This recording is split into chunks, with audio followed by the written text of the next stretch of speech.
Hello बच्चों, the Bihar teacher history maker मेरा mobile मेरी शिक्षा के तहत मैं कंचन प्रभा आप लोगों का स्वागत करती हूँ।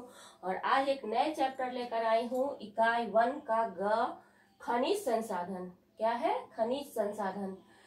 तो खनिज क्या है, आप लोगों ने शायद पिछले पार्ट में भी पढ़ा है। खनिज धरती के नीचे पाया जाने वाला बहुमूल्य संसाधन है, जो एक अनवीकरणीय संसाधन है। क्या है? अनवीकरणीय, जिसे हम लोगों ने जाना था कि अनवीकरणीय संसाधन कौन सा संसाधन है? जो सीमित मात्रा में है और उसका ये हमें ज्ञात नहीं है कि उसकी मात्रा कितनी है। तो उसे हमें हिफाजत से उसका उपयोग करना है, और क्योंकि ये बहुत दिनों तक इसका उपयोग करना है धरती पर, तो उसे बहुत सीमित मात्रा में खर्च करना है। तो इसलिए क्या होता है कि खनिज के बारे में हम लोग और कुछ जानते हैं कि खनिज की और क्या उपयोगिता है। खनिज के बारे में और कुछ खास बातें हम लोग जानते हैं।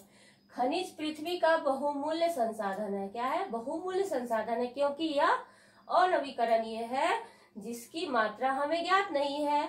और ज्ञात अगर नहीं है मात्रा, तो उसे सीमित रूप से खर्च करना बेहतर होगा, क्योंकि आगे की पीढ़ी के लिए भी आवश्यक है।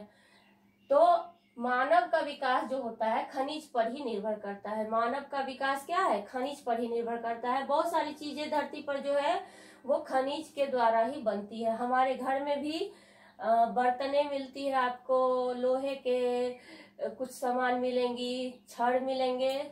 उसके बाद आभूषण है आपके घर में जितने सारे, वो सब क्या है?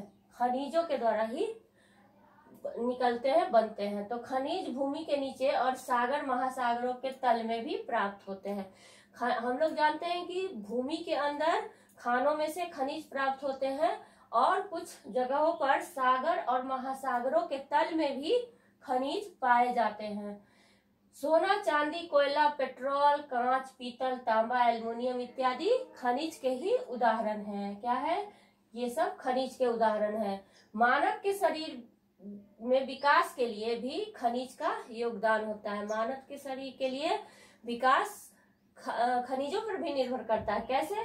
जैसे हम लोग दूध, अंडा, मछली, मीट या फिर हरी सब्जियां खाते हैं, तो उसमें भी खनिज का कुछ न कुछ भाग रहता है। इसके बाद हम लोग इसकी कुछ एक खास पॉइंट को देखते हैं कि खनिज में सबसे मुलायम कौन सा खनिज है।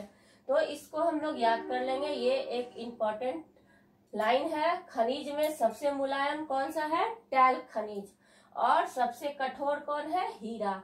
हीरा भी एक खनिज है जो सबसे कठोर होता है। सबसे कठोर हीरा और सबसे मुलायम टैल्क। तो इस तरह हम लोग खनिज के बारे में समझ गए। अब हम इसके प्रकारों के बारे में समझते हैं। ठीक है, तो चलिए अगले वीडियो में हम लोग देखते हैं कि खनिज के प्रकार, ये कितने प्रकार की होती है, किन किन आधारों पे इसे वर्गीकृत किया गया है। तो चलिए बढ़ते हैं आगे।